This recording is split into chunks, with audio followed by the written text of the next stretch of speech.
Alhamdulillah alladzi hadana li hadza wa ma kunna linahtadiya laula an hadanallah. Asyhadu an la ilaha illallah wahdahu la syarika lahu wa asyhadu anna Muhammadan abduhu wa rasuluh. Allahumma salli wa sallim wa barik ala Muhammadin wa ala alihi wa ashabihi wa man ittaba'a hudahu ila yaumiddin. Subhanaka la ilma lana illa ma 'allamtana innaka antal alimul hakim. Allahumma anfa'na bima 'allamtana wa 'allimna ma yanfa'una wa zidna ilma. Allahumma inna nas'aluka ilman nafi'an wa rizqan tayyiban wa amalan mutaqabbala. Ikhwani wa akhwati fillah, adinallahu wa iyyakum. Alhamdulillah, puji syukur kita panjatkan kepada Allah Subhanahu wa taala. Salawat dan salam kepada Nabi Muhammad sallallahu alaihi wasallam, keluarganya, para sahabatnya dan siapa saja yang mengikutinya hingga yaumul qiyamah. Ini merespon apa yang telah lalu, katanya jangan lama-lama itu. Banyak pertanyaan aja katanya. Pada kesempatan ini ikhwani wa akhwati fillah wa iyyakum, saya akan mengajak kita semua untuk mendiskusikan sebuah tema, yaitu bagaimana kita bersikap cerdas di dalam amal. Itu cerdas di dalam kita beramal.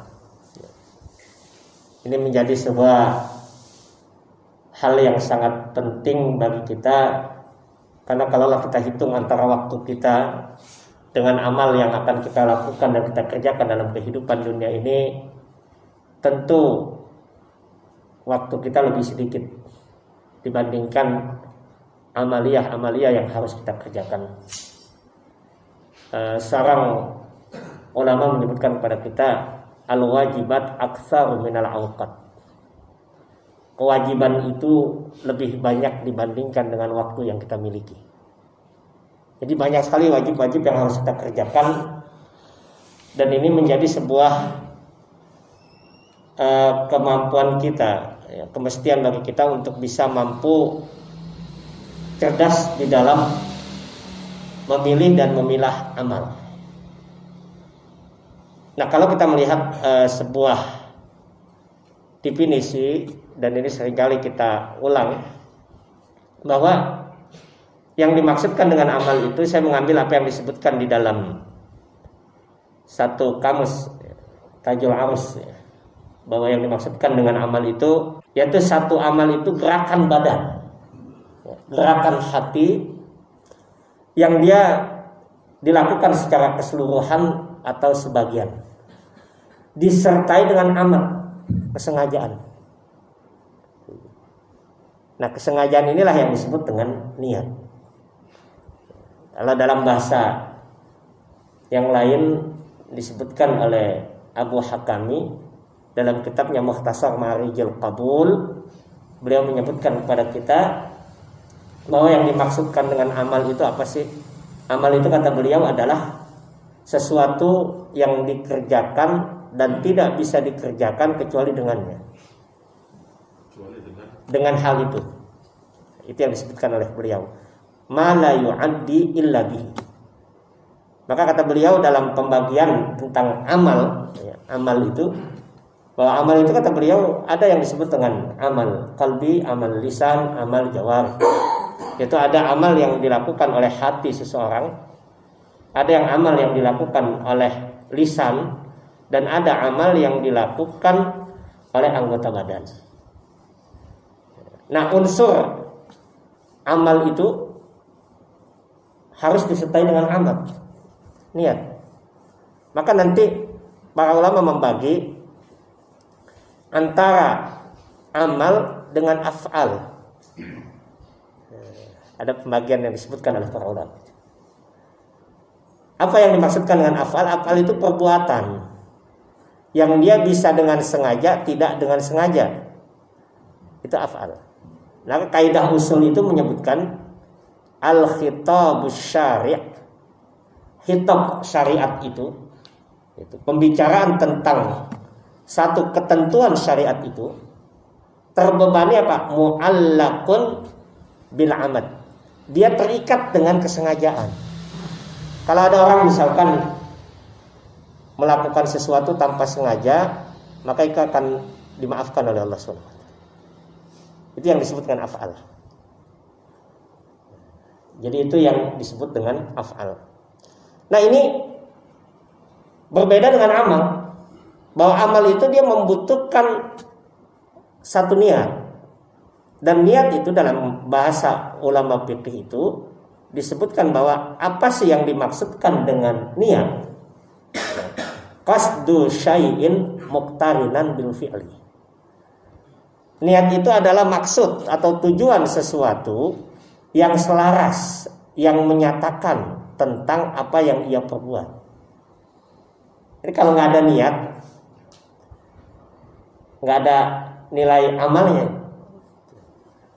Nggak ada niatnya itu tidak ada nilai amal. Itu yang disebut dengan afal. Misalkan ada orang yang membunuh dengan tidak sengaja, maka dia tidak dihitung dengan pembunuhan yang terkena hitop syariat. Ada seseorang yang melakukan korupsi dengan tidak sengaja, ada nggak? Kalau ada ya, maka dia tidak dihitung dengan hitop syariat. Maka itu yang disebut dengan afal. Nah, amal ini kenapa kita menjadi sebuah bahasan dan diskusi yang sangat penting bagi kita untuk memilah amal dan mengetahui tentang kaidah kita, bagaimana kita memilih atau cerdas di dalam melakukan amal-amal yang memang besar nilainya di sisi Allah Subhanahu wa taala. Saya sebutkan sebuah dialog antara Imam Malik rahimahullahu taala. Imam Malik ini seorang ulama hadis dari kota Madinah. Dan ini saya kutip dari kitab Syiar Alamun Nubala, bahwa Imam Malik rahimahullahu taala satu kali dituliskan surat, dikirimi surat oleh seorang yang bernama Abdullah bin Umar bin Habs al-Umari. Siapa beliau itu? Beliau itu adalah seorang ulama yang abid, ahli ibadah, sibuk dengan ibadah. Dan beliau juga berada di kota Madinah. Maka Imam Malik dinasihati oleh beliau untuk tidak banyak ngajar. Ini ustadz nggak boleh banyak ngajar. Jangan banyak ngajar, sudah sibukkan dengan ibadah. Maka Imam Malik rahimahullah ta'ala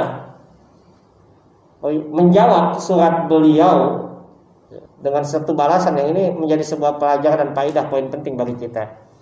Apa yang beliau sampaikan dalam kalimat beliau katakan, innallaha qassama, sungguh Allah Subhanahu wa taala membagi amal-amal saleh sebagaimana dia membagikan rezeki. Jadi amal itu membagikan rezeki, kata beliau. Jadi Allah bagi amal-amal itu kepada setiap orang sebagaimana Allah membagi rezeki pada setiap orang. Sehingga kata beliau, boleh jadi ada seseorang yang dibukakan pintu kebaikan baginya dalam ibadah salat. Allah berikan kekuatan dia untuk salat, rajin mengamalkan ibadah salat sunnah, tetapi tidak dibukakan pintu kebaikan baginya dalam ibadah saum. Dia tidak punya kekuatan untuk saum. Sahur ikut jam 9 udah buka. Kalau sahur sunnah misalkan, dia tidak punya kekuatan. Ada orang yang seperti itu, yang Allah bagi amal itu bagaikan rezeki, kebaikan itu Allah bagi. Ada yang sementara yang dibukakan, kata beliau, dibukakan pintu kebaikan baginya dalam sedekah. Allah berikan kemampuan dia untuk sedekah, tetapi dia tidak punya dan tidak dibukakan pintu kemampuan untuk saum ataupun yang lainnya. Dan ada orang yang dibukakan pintu kebaikan untuk berjihad di jalan Allah, tetapi Allah tidak bukakan pintu kebaikan dalam ibadahnya yang lain. Nah, itu amal. Nah, apa yang poin penting yang disampaikan oleh beliau itu? Pertama, bahwa Allah Subhanahu wa taala memberikan dan membagi amal-amal setiap hambanya itu sebagaimana Allah membagikan rezekinya. Jadi sesuai dengan kapasitas kemampuan dia. Ada kapasitas setiap orang yang dia berbeda. Ada orang yang kalau dia ngaji itu bisa tahan lama baca Quran. Ada yang dia hadir taklim ilmu, menuntut ilmu sangat banyak, rajin menuntut ilmu. Tapi ada orang yang menuntut ilmu baru sedikit aja pinggangnya udah sakit. belum ngantuknya gitu kan. Ada orang seperti itu. Jadi memang Allah kasam itu, Allah bagi amal itu seperti Allah Subhanahu wa taala membagikan rezeki ini yang pertama. Yang kedua bahwasanya setiap hamba memiliki potensi amal yang berbeda. Potensi kita berbeda. Maka dalam sejarah kita membaca seorang generasi yang menjadi khalifah yang terbaik, Ali Zainal Abidin, setelah Khulafaur Rasyidin. Apa yang dilakukan oleh beliau? Beliau memiliki amal istimewa yang tidak diketahui oleh orang lain. Ali Zainal Abidin dalam sejarahnya itu diketahui setelah wafatnya beliau. Apa yang terjadi pada beliau? Ketika beliau wafat, maka dilihat ketika dimandikan itu ada kapalan keras di pundak beliau. Gambaran yang keras yang menunjukkan ini kayak pekerja keras. Sementara beliau adalah seorang khalifah. Lalu kemudian diketahui setelah meninggalnya beliau tidak ada lagi orang yang mengantarkan beras di setiap pintu, makanan gandum di setiap pintu, di depan rumahnya setiap malam dan setiap pagi orang miskin itu pasti mendapati. Ini potensi amal yang beliau lakukan. Dan setiap orang memiliki potensi. Tinggal kita kembali bagaimana kita melihat potensi amal kita yang utama di mana. Dan jangan kita paksa untuk melakukan itu. Saya pernah memberikan nasihat kepada seorang teman yang dia sudah cukup umur. Selesai dia bekerja pensiun. Pensiun dia dari pekerjaannya. Lalu kemudian himmahnya, semangatnya tinggi untuk menuntut ilmu, maka dia mau masuk pesantren. Mulai dia belajar baca Quran, lalu kemudian dia mengkaji ilmu Islam, punya dasar. Kemudian dia masuk pesantren. Ketika setelah dia masuk pesantren 6 bulan, pesantren untuk orang tua dan sebagainya, dia mustami' namanya itu. Mustami' menjadi peserta yang mendengar di semua kelas itu. Lalu saya sampaikan kepada beliau, udahlah Pak, sudah cukup gitu. Jangan mendalami, harus belajar bahasa Arab, belajar sorof, belajar nahwu, belajar balaghah. Tidak akan mampu. Kenapa? Karena memang waktu untuk itu sudah lewat. Dan waktu untuk Bapak itu adalah untuk beramal. Sementara Bapak melakukan ini, Bapak akan meninggalkan kewajiban-kewajiban yang lain. Nah ini bagaimana kita menggali potensi yang kita miliki, lalu kemudian memilih amal yang sesuai dengan potensi kita. Kenapa? Karena biasanya amal yang sesuai dengan potensi kita akan maksimal. Gitu. Jadi kalau kita punya memahami potensi yang kita miliki untuk beramal yang maksimal itu akan mudah. Itu akan mudah sekali. Dan ini banyak kita dapatkan dalam hadis-hadis Nabi Sallallahu Alaihi Wasallam. Ada seorang pemuda datang pada Rasulullah Sallallahu Alaihi Wasallam. Sebelum datang pada Rasulullah, pemuda itu bertanya kepada Abdullah bin Mas'ud radhiyallahu anhu. Pemuda yang gagah, tegap badannya, cekatan dalam bekerja. Lalu dia tanya kepada Abdullah bin Mas'ud, amal apa yang utama buat saya? Kata Abdullah bin Mas'ud, tidak ada amal yang utama buat orang seperti Anda kecuali berjihad. Lalu dia tanya lagi pada sahabat Abdullah bin Mas'ud radhiyallahu an, amal apa yang utama buat saya? Kata dia tidak ada amal yang utama. Maka dia datang pada Rasulullah sallallahu alaihi wasallam untuk berjihad.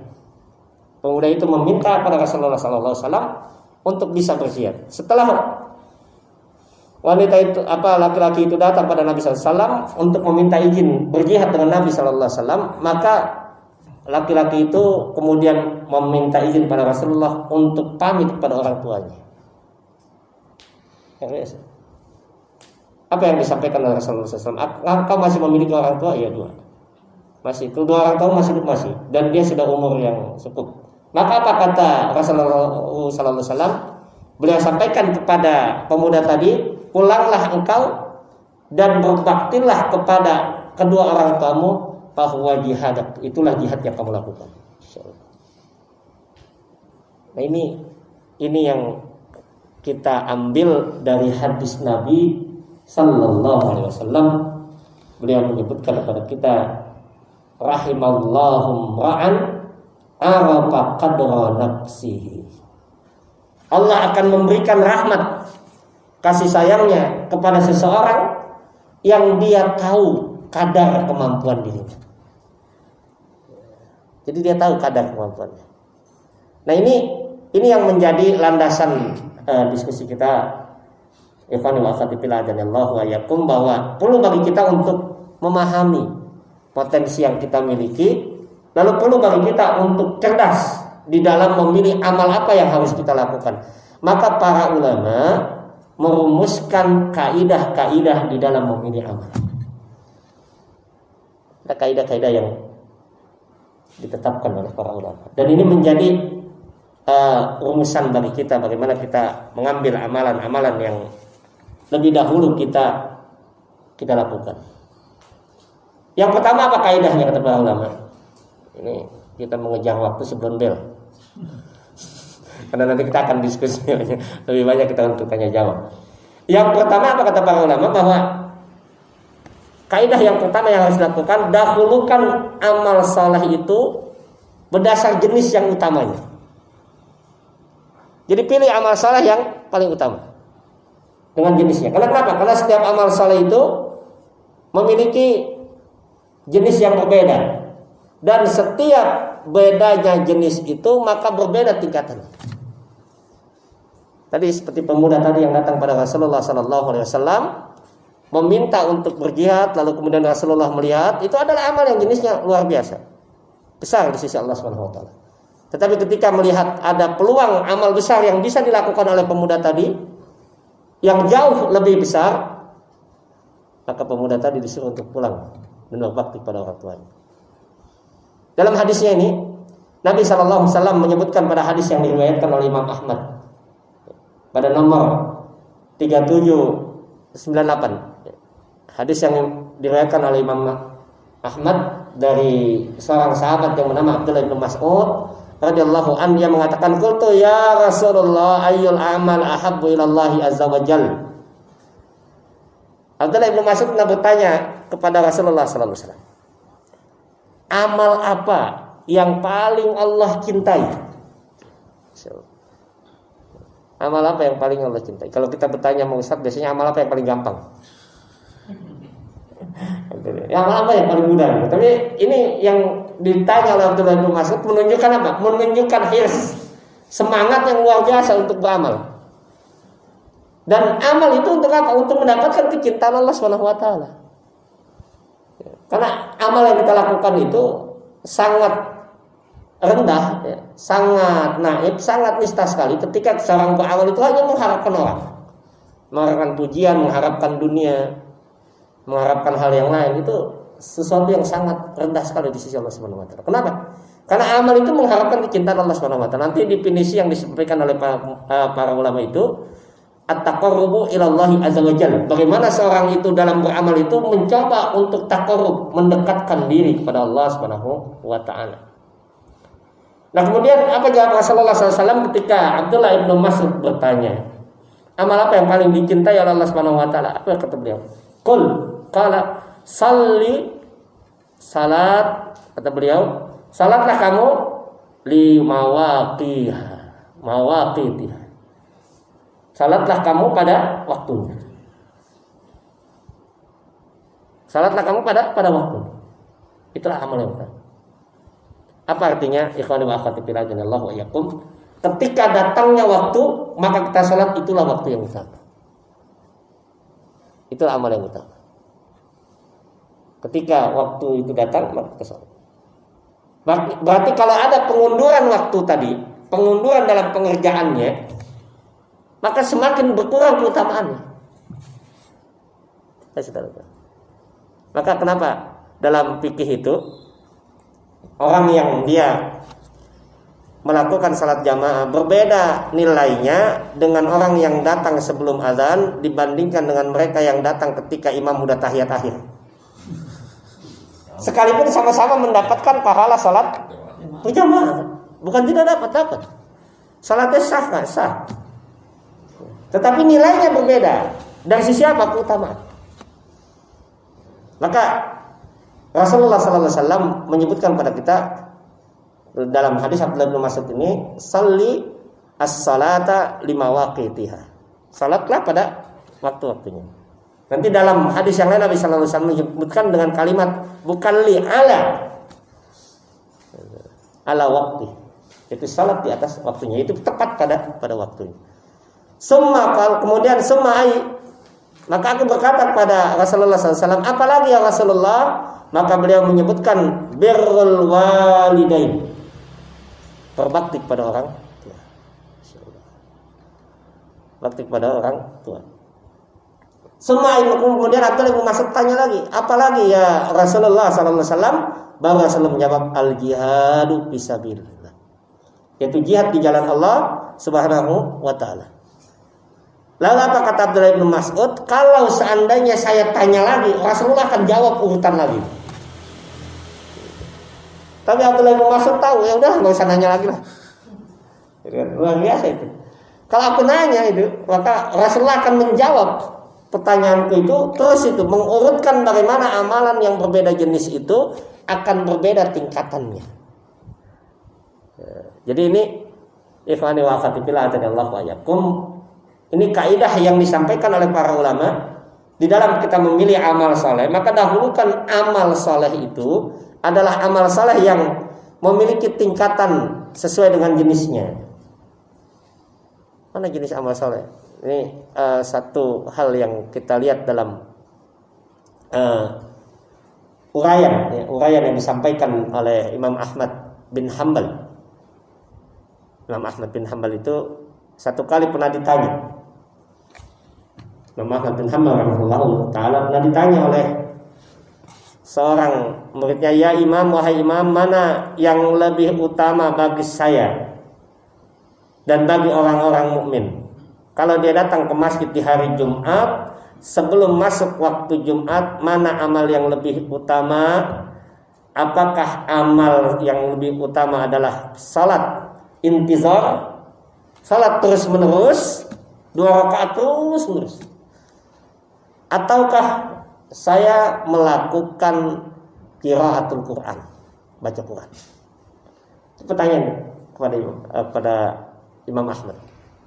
Apa yang disampaikan oleh Imam Ahmad rahimahullah? Beliau sampaikan di hadapan orang tadi, kalaulah orang itu adalah orang yang dia ahli dalam Quran, bisa mengkaji, memahami, mentadaburkan Al-Quran, maka lebih utama bagi dia untuk membaca Al-Quran pada hari itu. Lebih utama bagi dia untuk membaca Al-Quran, karena Al-Quran adalah kalamullah, adalah firman Allah Subhanahu wa taala yang dia memberikan faedah besar di dalam membaca itu. Maka utama bagi dia untuk membaca. Kalau dia bisa mentadaburkan, mengkaji sambil dia membaca pelan-pelan, maka lebih utama. Tetapi kalaulah dia tidak bisa melakukan itu, maka lebih utama bagi dia untuk melakukan salat intizar sampai imam atau khatib berkhutbah. Kenapa? Karena salat yang dilakukan oleh seorang mukmin adalah ibadah yang besar di sisi Allah Subhanahu wa taala.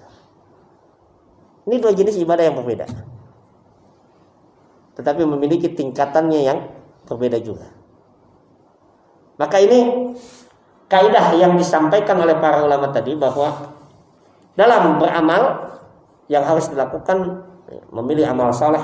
Amal saleh andai kata dia tidak bisa melakukan kedua-duanya, maka pilih mana yang dia utamakan. Kalau kemarin ada kasus misalkan bagaimana mendahulukan antara berkurban dengan sedekah untuk Covid. Kemarin kan muncul seperti itu. Dua-duanya sama utama, tetapi mana yang lebih utama? Maka dilihat dari jenis dan tingkatannya. Nah ini permasalahan yang disampaikan oleh para ulama. Yang pertama, bahwa dahulukan amal saleh yang jenisnya dan tingkatannya memiliki keutamaan. Yang kedua apa? Kata para ulama. Yang kedua kata para ulama bahwa di dalam memilih amal, apabila bertemu antara amalan yang wajib dengan amalan yang sunnah, maka dahulukan amalan yang wajib. sekalipun amalan yang sunnahnya besar. Itu yang pertama. Dan ini didasarkan dengan hadis qudsi bahwasanya Nabi SAW menyebutkan kepada kita dari Abu Hurairah radhiyallahu taala an, terdapat dalam kitab hadis Imam Muslim dan juga Imam Al-Bukhari dengan sedikit perbedaan lafaz. Apa kata Nabi SAW? Beliau sampaikan pada kita, man adali waliyan faqad adantuhu bil harbi. Kata Nabi SAW, barang siapa yang memusuhi waliku. Siapa wali Allah itu, Pak? Orang-orang yang beriman. Alladzina amanu wa hum yattaqun. Iman dan takwa itu wali Allah Subhanahu wa taala. Dalam surat Al-Fatihah dan surat Al-Nisa. Alladzina amanu wa hum yattaqun. Mereka yang beriman dan beramal saleh. Jadi wali itu tidak hanya 9. Wali songo misalnya. Wali kota misalnya, wali murid. Yang dimaksudkan dengan wali itu siapa? Alladzina amanu wa hum yattaqun. Mereka yang dia beriman pada Allah Subhanahu wa taala dan bertakwa pada Allah Subhanahu wa taala. Kata Nabi sallallahu alaihi wasallam dalam hadis qudsi tadi, Allah Subhanahu wa taala berfirman, man adali waliyan faqad adantuhu bil harbi. Barang siapa yang memusuhi waliku. Maka kalau siapa mereka alladzina amanu wa hum yattaqun, memusuhi waliku, faqad adantuhu bil harbi. Sungguh dia telah mengumandangkan perang kepadaku, gitu Allah. Yang musuhi orang yang hafid itu. Perangnya bukan dengan kita, dengan Allah itu. Yang mengatakan orang yang ngaji baca Quran hafid pintu terorisme. Perangnya bukan dengan kita, dengan Allah itu. Dan Allah yang akan memberikan keputusannya. Itulah hadis qudsi. Ada dalam riwayat Imam Al-Bukhari dan Imam Muslim. Kata Nabi SAW tadi, Allah berfirman, faqad adantuhu bil harbi, maka dia telah mengumandangkan perang kepadaku. Wa ma taqarraba abdi, dan tidaklah mendekat seorang hamba kepadaku, kata Allah Subhanahu wa taala, yang lebih aku sukai, illa mimma tarattu alaihi, melainkan apa yang telah aku fardukan. Jadi lakukan, sempurnakan amalan-amalan yang wajib, itu akan mendatangkan cinta Allah Subhanahu wa taala. Dan itu lebih dicintai oleh Allah Subhanahu wa taala. Mimma tarattu alaihi, apa yang telah aku fardukan, kata Allah Subhanahu wa taala tadi. Summa yataqarrabu ilayya, lalu kemudian dia terus mendekat kepadaku bin nawafil, dengan amalan-amalan nafilah. Apa amalan nafilah itu? Amalan nafilah itu atau jamaknya disebut dengan nawafil. Bahasa lainnya menurut Al-Imam Al-Ghazali adalah as-sunnah, yaitu amalan-amalan sunnah. Menurut Imam Asy-Syafi'i ada amalan sunnah, ada amalan nawafil, ada amalan mustahab. Apa bedanya itu, Pak?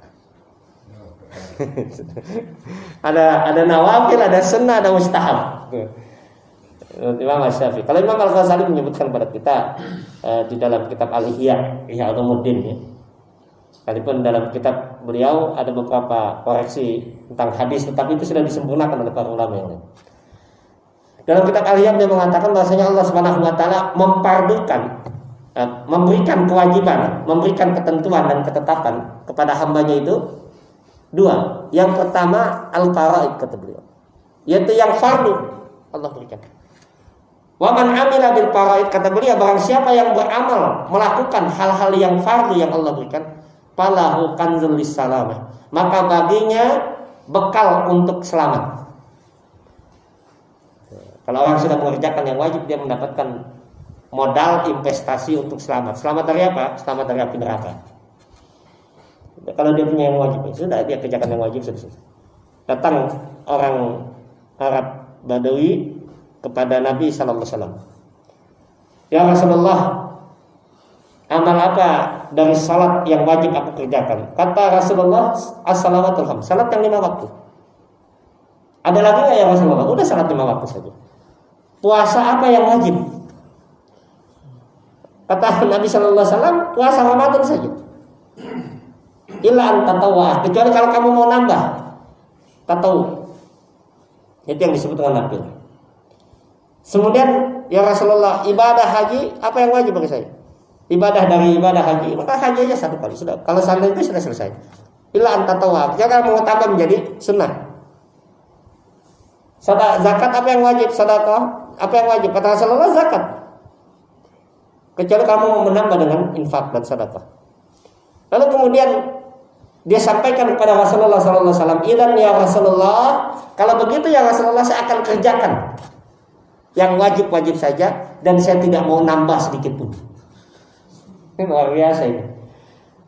Dan itu hadis-hadis yang cirinya nanti Pak Ibu sekalian itu hadis-hadis yang cirinya itu ketika kedatangan orang Arab Baduy itu cirinya itu. Kenapa? Karena bahasanya vulgar. Beliau apa adanya ngomong. Karena memang jauh dari kota Madinah, jarang dapat pengajaran dari Nabi SAW. Seperti kita dapat hadis tentang orang yang kencing di masjid itu. Ya. Luar biasa itu kan. Itu Arab Baduy itu. Yang para sahabat sudah marahnya luar biasa. Umar sudah hampir menguluskan pedangnya. Itu diceritakan apa di sini. Lalu kemudian Rasulullah dipanggil lalu kemudian dinasihati bahwa ini masjid, lalu kemudian disuruh ambil air untuk dibersihkan. Kemudian ketika dijelaskan oleh Rasulullah, dia dengan bangganya, waduh, saya dipanggil oleh Rasulullah. Padahal dia salah itu. Dia bangga, saya dipanggil oleh Rasulullah. Setelah disampaikan bahwa dia berbuat salah, dengan lembutnya dan dilihat para sahabat yang lain dalam keadaan emosi, apa kata orang Badui itu? Beliau sampaikan, mudah-mudahan Allah memberikan rahmat kepada saya dan kepadamu dan kepada saya ya Rasulullah, dan tidak kepada mereka. Ini bahasa akidah seorang Arab Badui itu seperti itu.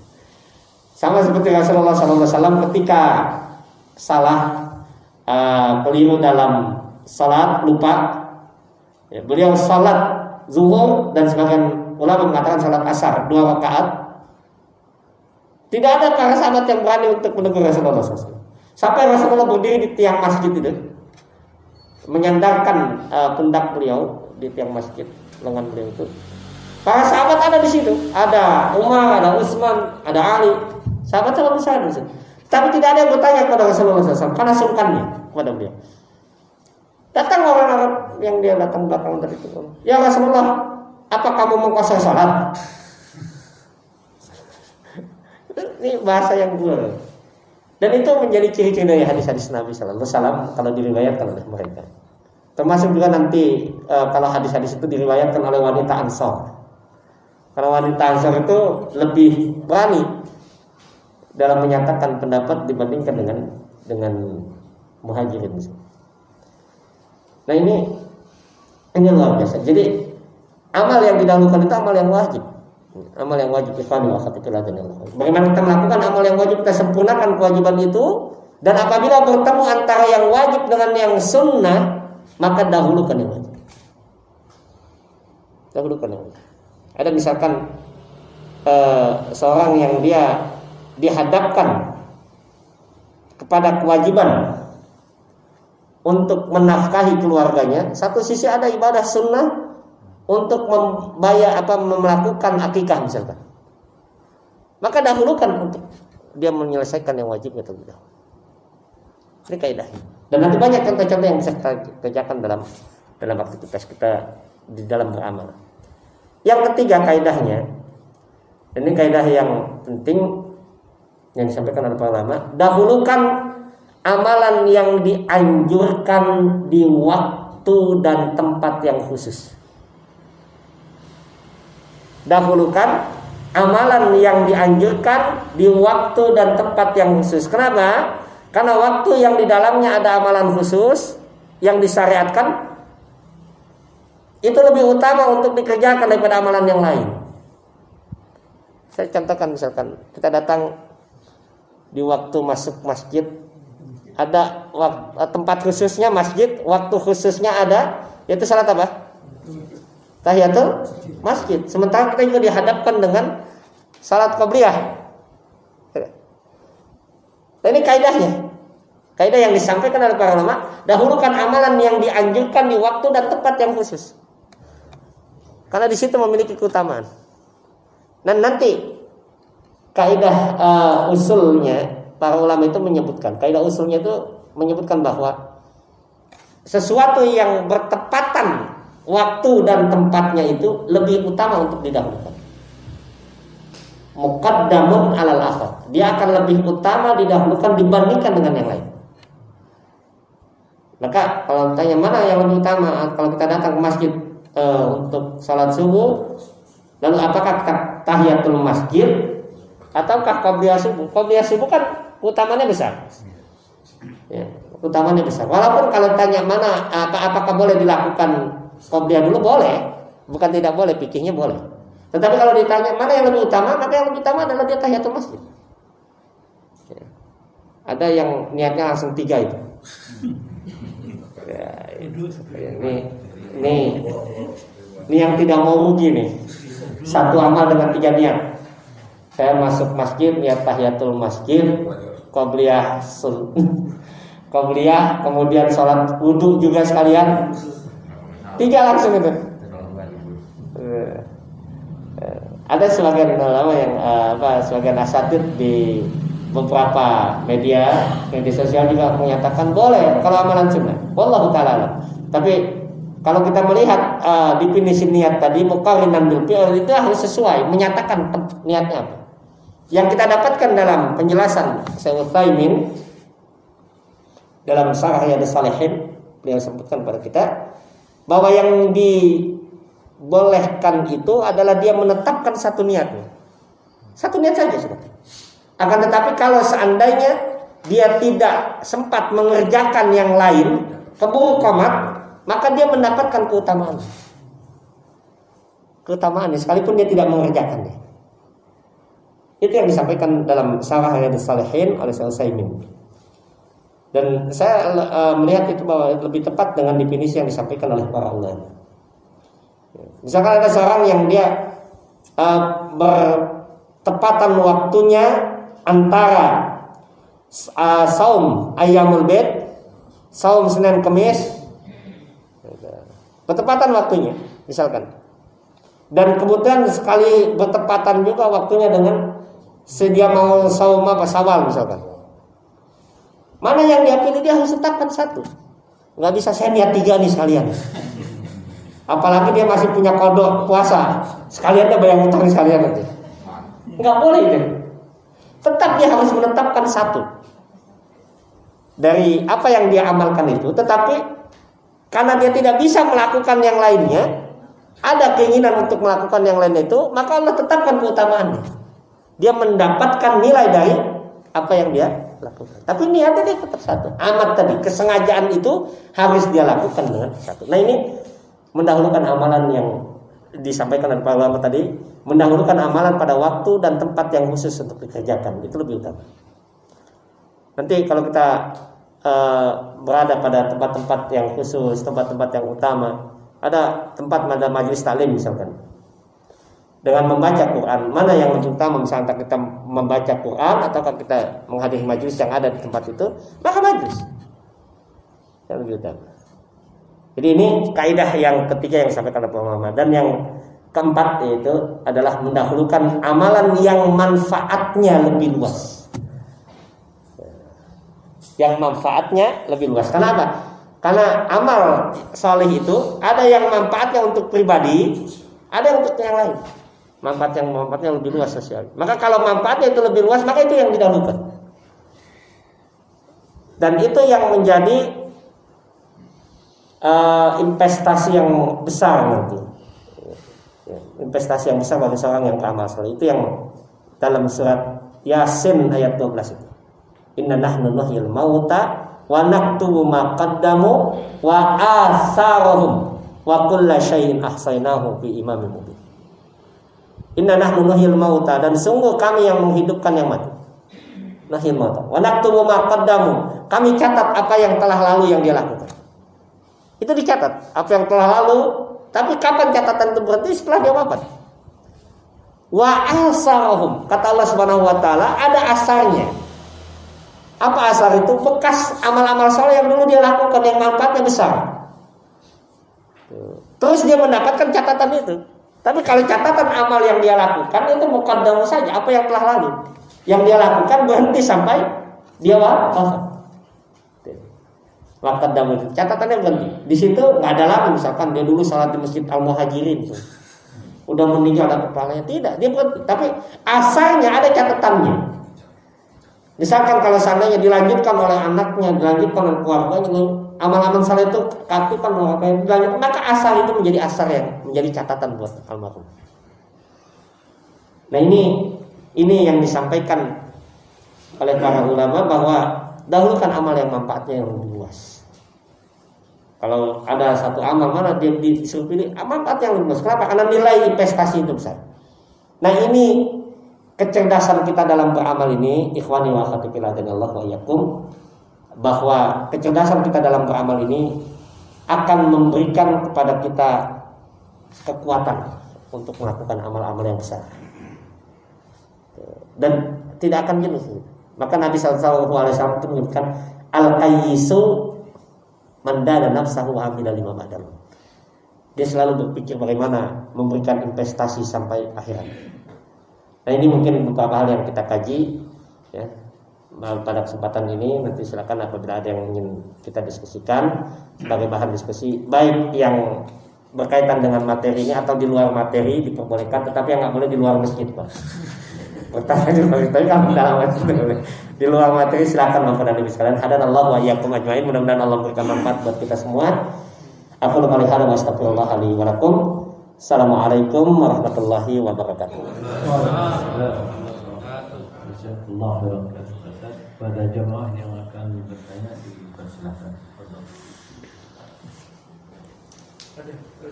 Siap. Assalamualaikum warahmatullahi wabarakatuh. Waalaikumsalam.